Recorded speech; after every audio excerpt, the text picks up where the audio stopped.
मत कहो खुदा से मेरी मुश्किलें बड़ी हैं। ये मत कहो खुदा से मेरी मुश्किलें बड़ी हैं। ये मुश्किलों से कह दो मेरा खुदा बड़ा है। आती है आंधियाँ तो कर उनका खैर मकदम, आती है। गुणनखंडों को हम प्राकृत संख्याओं से शुरू करते हैं। एक संख्या इसके लिए लेते हैं 12। 12 को हम कितने ढंगों से अरेंज कर सकते हैं ये देखते हैं। एक ही पंक्ति में 12 के 12 संख्याएं हमने लगा दी। इस तरह से ये जो लिखने का तरीका होगा वो होगा 12 बराबर 1 गुना में 12। अब 12 को दूसरे किस तरह से लिखा जा सकता है वो हम देखें। 12 को दो पंक्तियों में 2 गुना 6 के रूप में लिखा गया और ये दूसरे तरीके से हमने 12 को गुणा के रूप में लिखा। अब और देखते हैं। 12 को 3 पंक्तियों में हमने लिखा और 4 स्तंभों में। 12 बराबर हो गया 3 गुना में 4। अब 12 को इससे अलग हम नहीं लिख सकते। 12 को हम देख लेते हैं कि हमने किस किस तरह से लिखा है। गुणनखंड के रूप में हमने पहले लिखा 1 गुना में 12, दूसरे में हमने लिखा 2 गुना में 6 और तीसरे में हमने लिखा 3 गुना में 4। यहाँ पर हम देखते हैं कि 12 के सभी गुणनखंड क्या हो गए। 1 और 12 हो गए, 2 और 6 हो गए, 3 और 4 हो गए। हम देखते हैं कि 12 के सभी गुणनखंड 1, 2, 3, 4, 6 और 12 हो गए। अब हम इनको दोबारा से एक बार समझते हैं। 12 के सभी गुणनखंड बोलेंगे 1, 2, 3, 4, 6 और 12। अब हम 12 के अभाज्य गुणनखंडों की बात करें तो 12 के अभाज्य गुणनखंड हो गए 2 गुना में 3 गुना में 2, 2 गुना 2 गुना 3। तो इनका गुणनफल आएगा 12। तो गुणनखंड क्या है? किसी संख्या को हम जब उसके छोटी संख्याओं के गुणा के रूप में लिखते हैं, उन छोटी संख्याओं के गुणन के रूप को हम गुणनखंड कहते हैं। हम पिछले अध्यायों में बीजीय व्यंजकों के बारे में पढ़ चुके हैं। एक बीजीय व्यंजक 1 जमा में 4xz माइनस के 7x की 2। अब यहाँ पर हम देखते हैं कि ये 4xz और माइनस के 7x की 2 ये क्या है? ये सब पद हैं।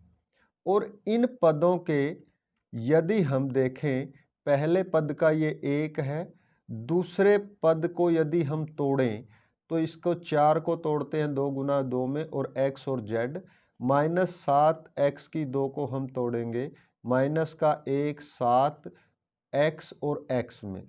ये क्या है?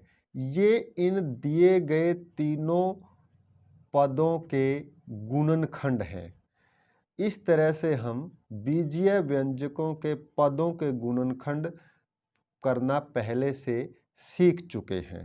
आइए, बीजीय व्यंजकों का क्या ज्योमितीय निरूपण हो सकता है? जैसे हमने 12 का ज्योमितीय निरूपण किया था। 3 गुना में x जमा 2। यदि हम 3 को और x की 2 को अलग अलग संख्याएं लें तो हम इसको किसी आयत की लंबाई और चौड़ाई के रूप में ले सकते हैं। यहाँ देखें आप, ये आयत है, इसकी ये लंबाई यदि हम x जमा 2 ले लें और ये चौड़ाई 3 ले लें तो इसका जो अक्षेत्रफल बनेगा वो पूरा का पूरा ये एरिया इसका अक्षेत्रफल आ जाएगा। अब आप देखें इस अक्षेत्रफल को हम लिखेंगे 3x जमा में 6। इस अध्याय में हमने ये बीजीय व्यंजक इस तरह से दिया होगा 3x जमा 6 और इसके हमने इस तरह से गुणनखंड करने हैं। आइए कुछ और उदाहरणों से सीखते हैं।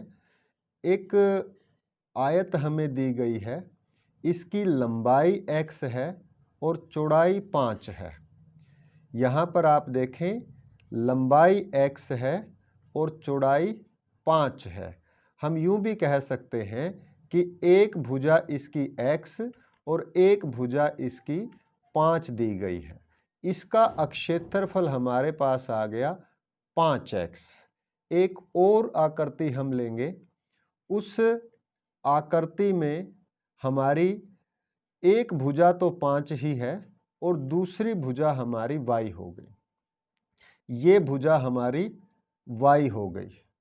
अब आप देखें इस आकृति का अक्षेत्रफल भी 5y होगा।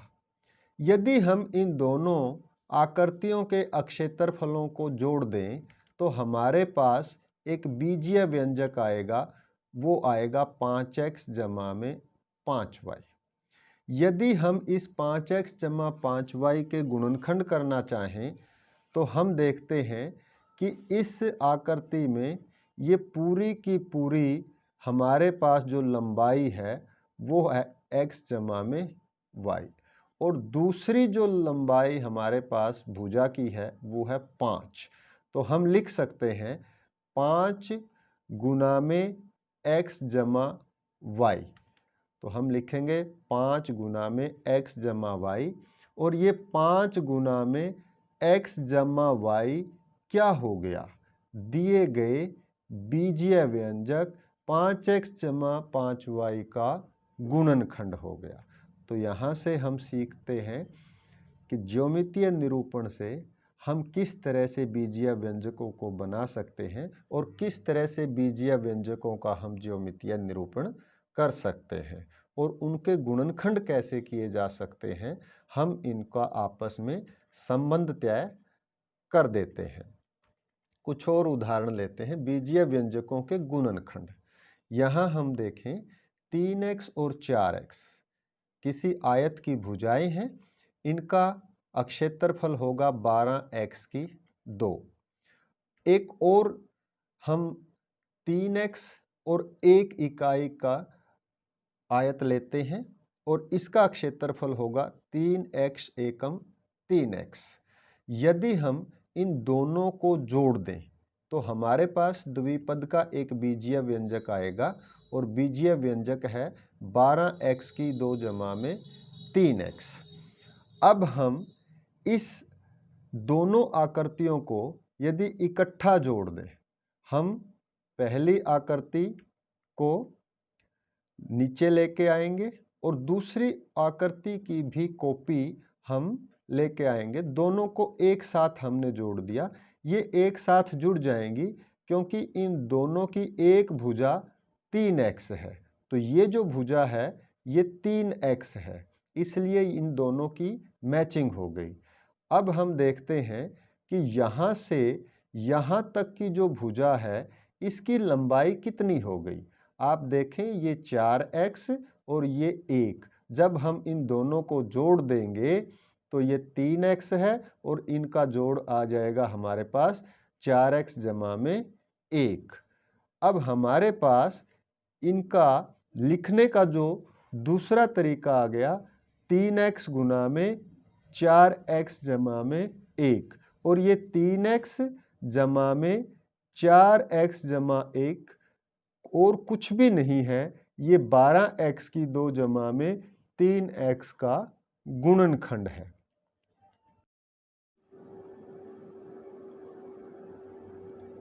अभी हम 4x - 6 को देखें। यहाँ पर इसको एक आयत के रूप में व्यक्त करने के लिए इसकी एक भुजा 2 और दूसरी भुजा 2x माइनस के 3 है। तो हम लिख सकते हैं 4x माइनस 6 बराबर 2 गुना में 2x माइनस के 3। इस तरह से 4x माइनस 6 के हमने गुणनखंड कर दिए।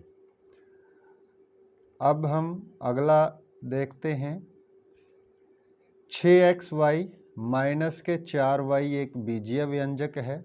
हमने इसके गुणनखंड करने हैं, तो पहले हम 6x के xy के गुणनखंड 3x गुना में 2y कर दिए और माइनस के 4y के 2 गुना में 2y कर दिए। हम देखते हैं कि दोनों पदों में 2y और 2y ये कॉमन है। अब हम इस 2y को कॉमन ले लेंगे। पहले पद में से 3x रह गया और दूसरे पद में से माइनस के 2 रह गया।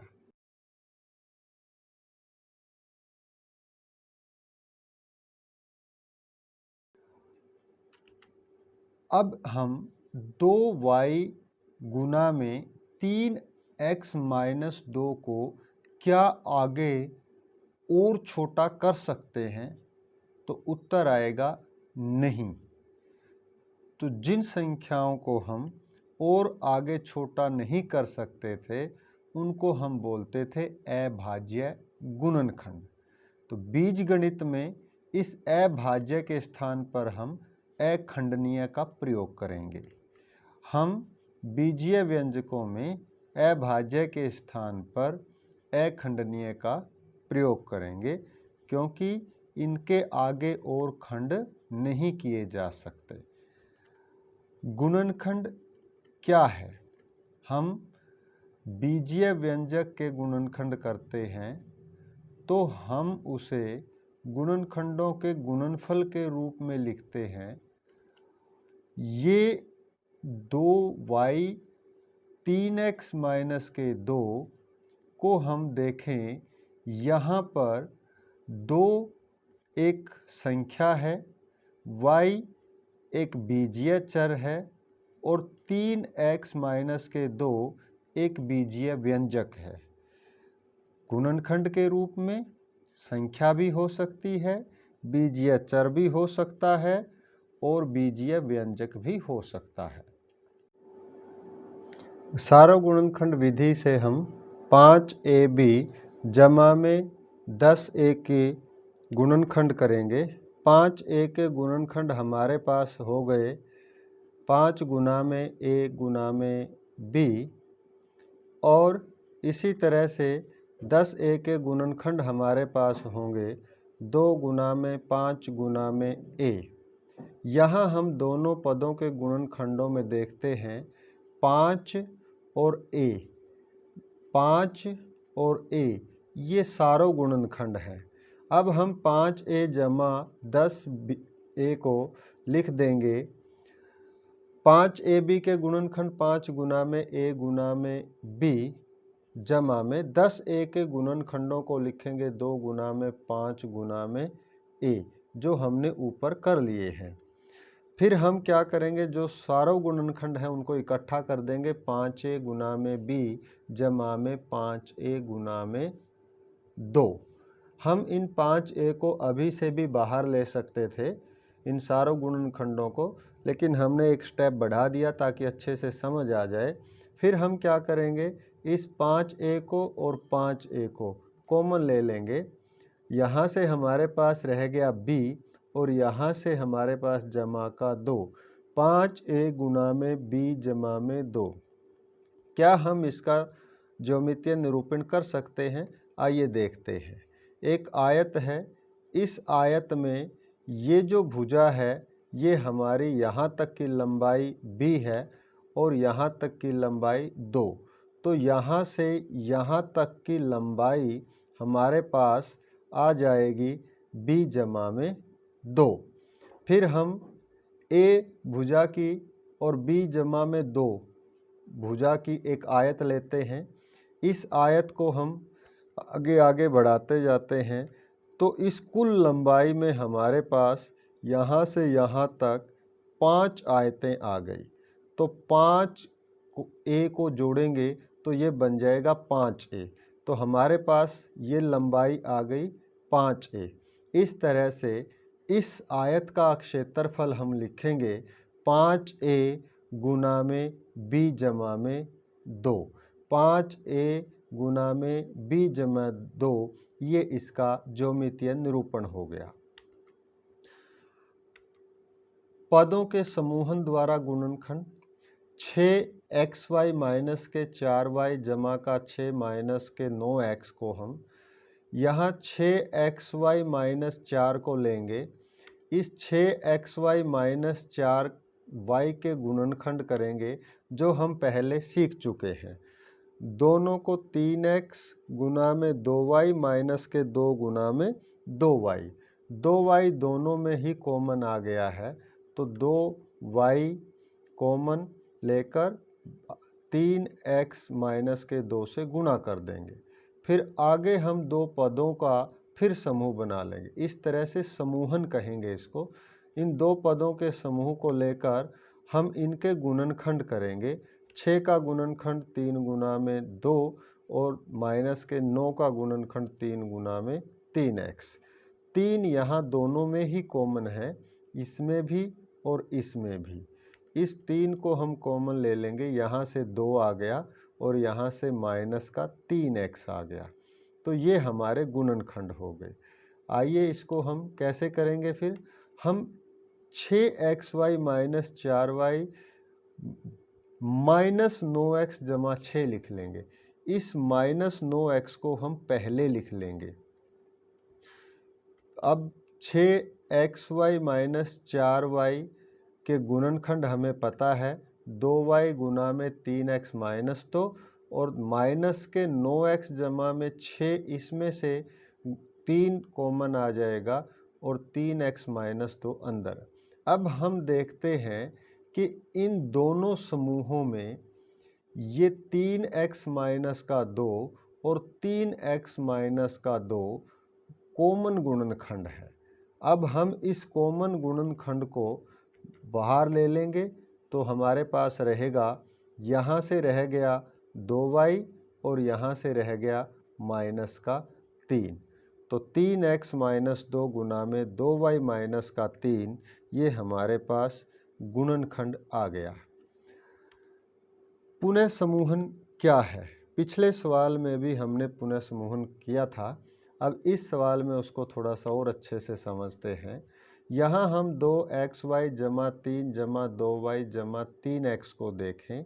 यहाँ पर पहले दो पदों में और पिछले दो पदों में कोई भी संख्या कॉमन नहीं है।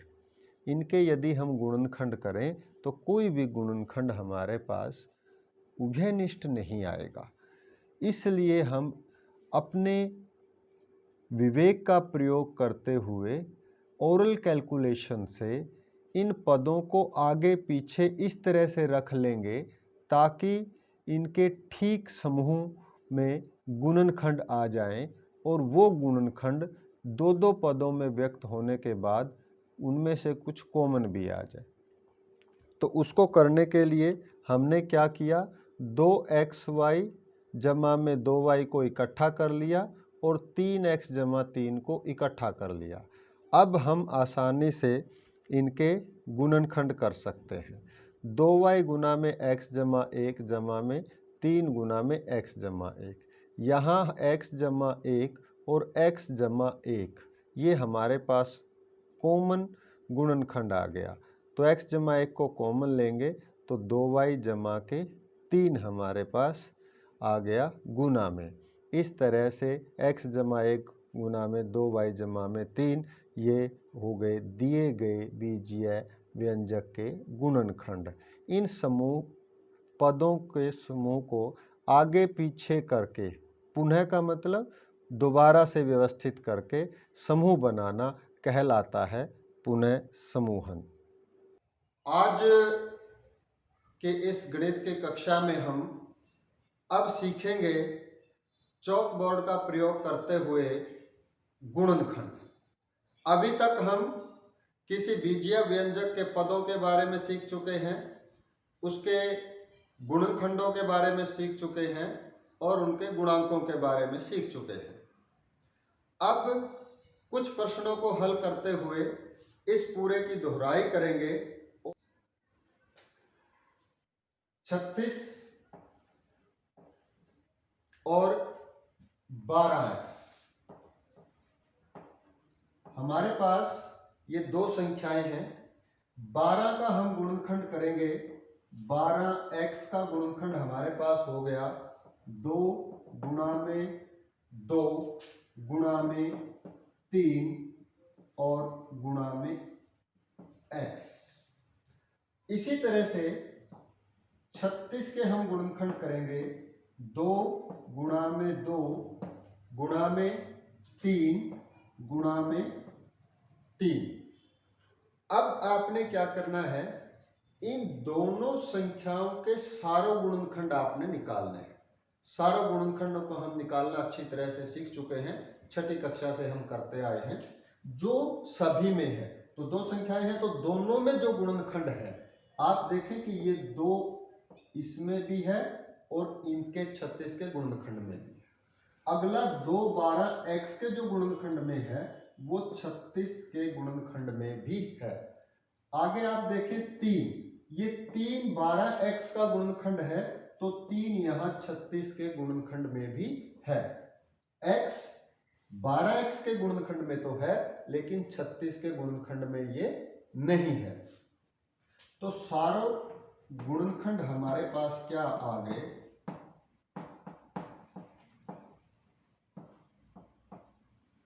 2 गुणा 2 गुणा 3, तो ये हमारे पास आ गया 4 तिया 12 इसका सारा गुणनखंड।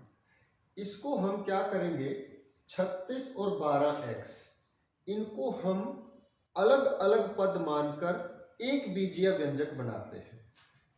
12x जमा में 36। अब आप देखें 12x जमा 36 ये एक बीजीय व्यंजक हो गया जिसके 2 पद हैं। इस द्विपद के गुणनखंड कैसे करें, हम शुरू करते हैं। 12x के गुणनखंड क्या आए थे हमारे पास, ये आए थे। अब इस 12x के गुणनखंड को हमने क्या लिख लिया, 12 गुना में x, और यहां पर इस 36 के जो गुणनखंड आए थे उसमें भी 12 गुना में 3, यानी कि 12x जमा में इस 36 को 12 गुना 3 लिख सकते हैं। हमने पहले ही देख लिया था कि ये 12 जो है वो क्या है, दोनों पदों का सारा गुणनखंड है।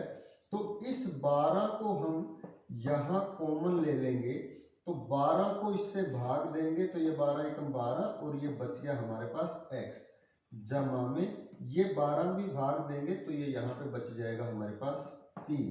तो 12 गुना में x जमा में 3, ये हमारे पास गुणनखंड आ गए किसके, 12x जमा में 36 के। इस तरह से हमने सीखा कि एक एक पद का हम किस तरह से गुणनखंड करेंगे, और फिर 2 पद हों या 2 पद से अधिक की भी जो संख्याएं होंगी उनको भी हम हल करना सीखेंगे। एक और प्रश्न लेकर हम 10x की 2 माइनस 18x की घात 3 जमा में 14x की घात 4, ये एक त्रिपद बीजीय व्यंजक है। इसके गुणनखंड हम करते हैं। पहले हम एक एक पद के ही गुणनखंड करेंगे। बराबर इस 10 को हम क्या लिख देंगे, 2 गुणा में 5 गुणा में x गुणा में x, माइनस के 18 को हम लिखेंगे 2 गुणा में 3 गुणा में 3 गुणा में x गुणा में x गुणा में x, 14x की घात 4 है, जमा में 2 गुणा में 7 गुणा में x गुणा में x गुणा में x गुणा में x। अब क्या करेंगे, आप देखें कि कॉमन क्या क्या है।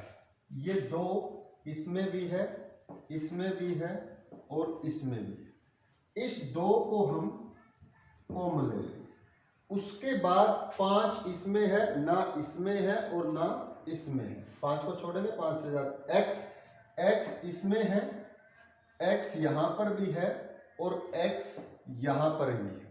उसके बाद फिर x यहां इसमें है, एक गुणनखंड x इसमें भी है और एक गुणनखंड x तीसरे पद में भी है। तो एक x ये हो गया और एक x ये हो गया, तो x गुना x। अब हम क्या करेंगे, जिनके ऊपर चिन्ह लगे हुए हैं उनको छोड़कर बाकी जो कुछ भी बचा उसको हम ब्रैकेट में अंदर लिख लेंगे। 5 यहाँ चिन्ह घटा का रहेगा, 3 की 3 के साथ गुना 9 और ये क्या रहेगा x, और अब 7 की और x गुना x की गुना, तो ये हो जाएगा जमा का 7 x गुना x, x की 2। तो यहाँ हमारे पास क्या आ गया, 2 x की घात 2, 5 घटा में 9x जमा में 7x की घात 2। ये हमारे पास इस त्रिपद के गुणनखंड आ गए। और जहां हम संख्याओं में अभाज्य गुणनखंड बोलते थे, अभाज्य जो उससे आगे भाग नहीं हो सकता, ठीक बीजगणित में हम इनको अखंडनीय बोलेंगे कि इसके अब आगे और खंड टुकड़े नहीं हो सकते। तो हमारे पास ये एक अभ्यास के साथ हमने 10x की 2 माइनस 18x की 3 जमा में 14x की घात 4 को हल करके देखा। तो हल करने के बाद गुणनखंड आपके पास आया 2x की घात 2 ब्रैकेट 5 घटा में 9x जमा में 7x की 2। प्रश्न हम करेंगे 7x जमा के 42, इसके गुणनखंड कैसे करें। हमारे पास 2 पद है, एक ये पद है और एक ये पद है।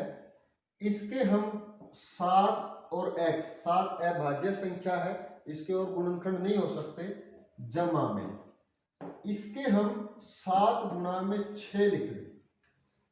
6 हालांकि अभाज्य संख्या नहीं है, लेकिन पहली में जो संख्या है हम उसकी गुणा में यदि गुणनखंड कर लेंगे तो वो पर्याप्त रहेगा। अब आप देखेंगे दोनों में 7 जो है वो कॉमन है, उभयनिष्ठ है। अब इस 7 को हम पूरे से भाग देके उसको बाहर ले लेंगे। 7 इसको भाग करेंगे तो ये x रहेगा, जमा में यहाँ पर 6 रहेगा। तो 7 गुणा में x जमा 6, 7 अभाज्य है और x जमा 6 भी अखंडनीय है, इसके आगे खंड नहीं हो सकते। तो ये इसके 7x जमा 42 और के गुणनखंड आ गया 7 गुणा में x जमा में 6। x की 2 yz जमा x y की 2 z जमा x y z की घात 2। ये एक दूसरा बीजीय व्यंजक हम लेते हैं। इसमें 3 पद हैं। हम तीनों पदों में क्या देखते हैं, x, y और z तीनों में कॉमन है। x की घात यहाँ 2 है, लेकिन यहाँ पर x की घात 1 है, तो x की घात 1 ही हम कॉमन लेंगे। यहाँ y की घात 1 है, तो y की घात 1 ही कॉमन लेंगे। और यहाँ z की घात इन दोनों में 1 है, लेकिन इसमें 2 है, तो 2 का नहीं, कम से कम घात जिस पद में होगी उसी को हम कॉमन लेंगे, क्योंकि वह गुणनखंड सभी पदों में है। x y z हमने कॉमन ले लिया, तो यहाँ पर हमारे पास ये बच गया x जमा में यहाँ से बचेगा y और यहाँ से बचेगा z। तो इस तरह से x जमा वाई जमा जेड गुना में एक्स वाई जेड दिए गए बीजीय व्यंजक का गुणनखंड आ गया। एक और प्रश्न लेते हैं। x की घात 2 जमा एक्स वाई जमा 8x जमा 8y। यहां पर 4 पद दिए गए हैं और इन चारों पदों में से कोई भी ऐसी संख्या नहीं है, ना चर है ना अचर है, जो सभी में कॉमन हो। अब इस तरह के प्रश्नों में हम क्या करेंगे, समूहन कर लेंगे, ग्रुपिंग कर लेंगे। हम क्या करेंगे, इसके 2 की ग्रुपिंग और इन 2 की ग्रुपिंग करेंगे।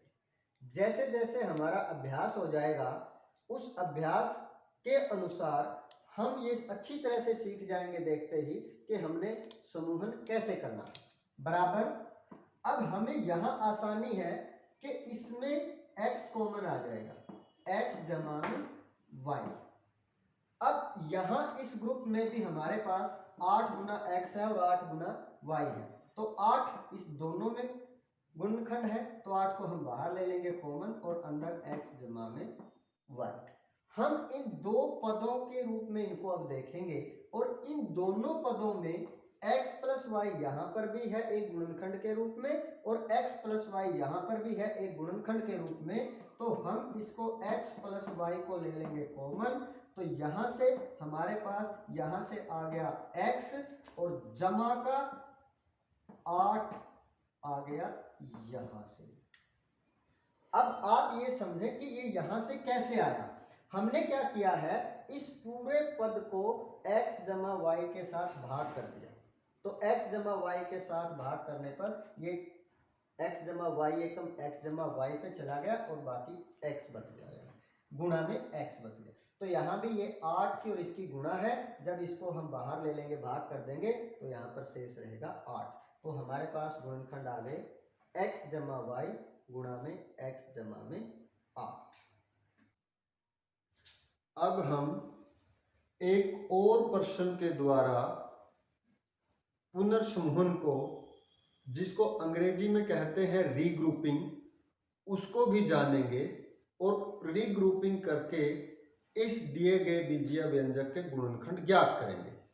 हमारे पास क्या है, 15pq 3 गुणा में 5pq जमा में यहां पे भी 3 गुणा में 5 जमा यहां पे 3 गुणा में 3q और जमा में 5 गुणा में 5p। ये हमने चारों के 4 पदों के गुणनखंड बना लिए। अब इन गुणनखंडों में हम देखते हैं कि यदि ये पहले 2 पद हम लें, यहां पर 15 कॉमन आ जाएगा और बाकी का pq जमा 1 रहेगा, लेकिन यहां पर इनमें कोई भी गुणनखंड नहीं आता है, तो हमारा जो मकसद है वो पर्पज सोल्व नहीं हो रहा है। तो हम क्या करेंगे, इनको आगे पीछे बदल के देखेंगे और आगे पीछे बदलने को ही कहते हैं पुनः समूहन, रीग्रुपिंग। अब हम क्या करेंगे, 3 इसमें भी q है और 3 है, यहां पर भी 3q है, तो यहां हम इस 3q गुणा में 5p जमा में इसको आगे ले आएंगे, 3 गुणा में 3q। अब इसको जमा में 5 गुणा में 5p और जमा में इसको हम पीछे ले जाएंगे 3 गुणा में 5। अब आप देखें कि 3q इसमें और इसमें दोनों में उभयनिष्ठ है, तो एक ग्रुप हमने ये बना लिया और यहां से 3q को कॉमन लेने के बाद 5p जमा में 3। उसके बाद आप यहां देखें, इसमें भी 5 और इसमें भी 5 कॉमन गुणनखंड है, जमा के 5 कॉमन लेंगे तो 5p जमा का 3। ये हमारे पास इन 2 पदों के गुणनखंड आए। अब हम क्या करेंगे, इस पूरे को एक पद के रूप में और इस पूरे को एक पद के रूप में देखेंगे, क्योंकि ये गुणा में है। अब यहाँ ये गुणनखंड और ये गुणनखंड ये दोनों में कॉमन है, तो हम इस गुणनखंड 5p जमा 3 को सारे से भाग करेंगे, तो ये 3q जमा में ये जमा के साथ आएगा 5। इसका जो चिन्ह है वो चिन्ह भी हमने ध्यान से लगाना है, ये गलती बहुत बार बच्चों से होती है। तो 3q जमा में 5, ये आपका गुणनखंड आ गया दिए गए बीजीय व्यंजक का। और दिए गए बीजीय व्यंजक को हमने पदों को आगे पीछे सेट करके हमने इनकी ग्रुपिंग की। इसी ग्रुपिंग को हम बोलते हैं पुनः समूहन। एक और प्रश्न हम लेंगे, और इस प्रश्न में ax plus bx minus ay minus by 4 पद दिए हुए हैं, और चारों पदों में से हम देखें कुछ भी कॉमन नहीं निकलता, चारों पदों के गुणनखंड अलग अलग हैं।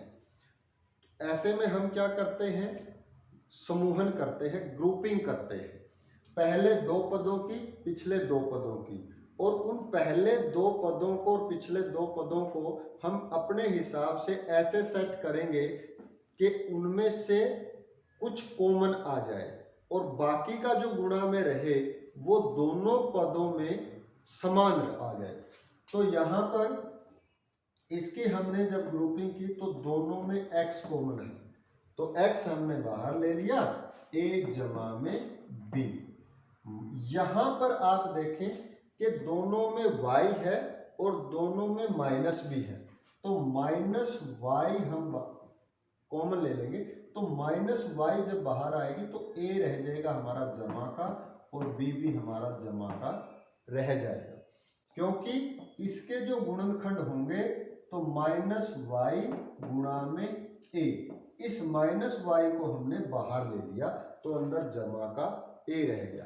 ठीक इसके भी गुणनखंड हमने क्या किया, माइनस y गुणा में b।